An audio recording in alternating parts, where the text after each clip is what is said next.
So lagi nating tatandaan yung tatlong specific na batas ng motorcycle, yung mga Republic Act natin sa motorcycle. Doon naman sa 10666, may exemption naman doon. Ay exempted naman din sa pag-helmet.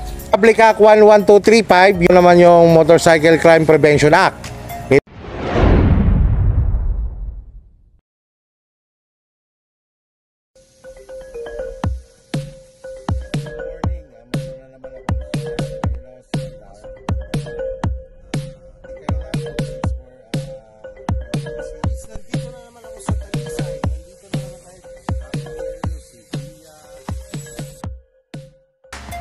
Okay, good morning mga kuya. So ngayon namang araw na ito, motorcycle naman na manual ang ating ituturo, no? Ang ating mga estudyante ito, si Gilbert, Harold, si Mark, si Rex.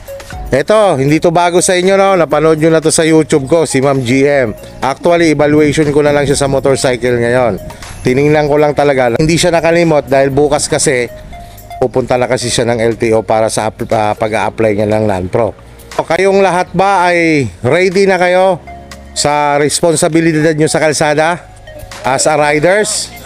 Ha? So lagi nating tatandaan yung tatlong specific na batas ng motorcycle, yung mga Republic Act natin sa motorcycle, ha? Yung Republic Act 10054 about yun sa pag-helmet, malayo man o malapit, dapat nakasuot tayo ng helmet. Republic Act 10666, yung Children's Safety on Motorcycle Act, yung pag-aangkas natin ng bata ng below 17 years old, na dapat abot niya yung foot peg, nakakaya po siya sa inyo. In the same time, may helmet, ganun din, may gear, yung katulad ng suot ni Rex, ano, dapat kapag nagmumotor tayo, dapat ganyan po ang kasuotan natin para sa ating kaligtasan. Doon naman sa 10666, may exemption naman doon. Ang exempted doon, siyempre yung bata na dadalhin mo sa hospital, may exempted naman din sa pag-helmet. Kapag ang dala mo ay, hindi ka dapat nag-helmet kapag dala mo ay kotse, tricycle, ano? Okay, so, yon. Okay, so Republic Act 11235 naman yung Motorcycle Crime Prevention Act.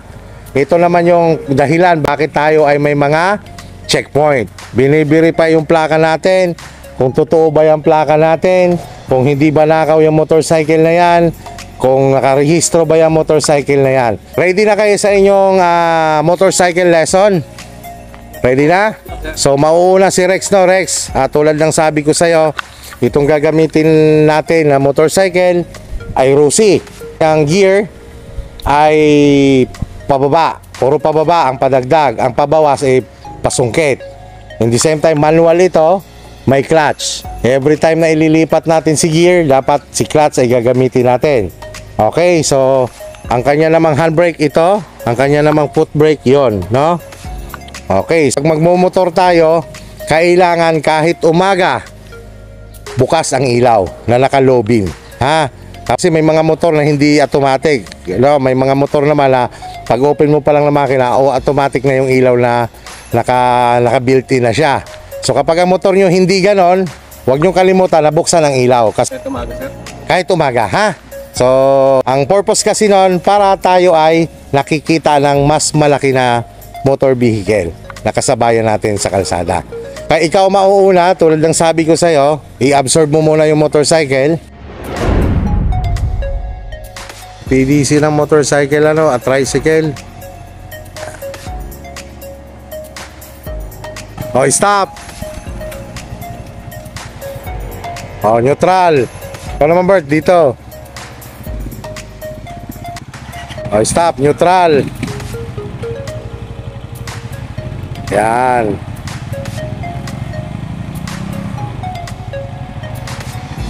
Yan.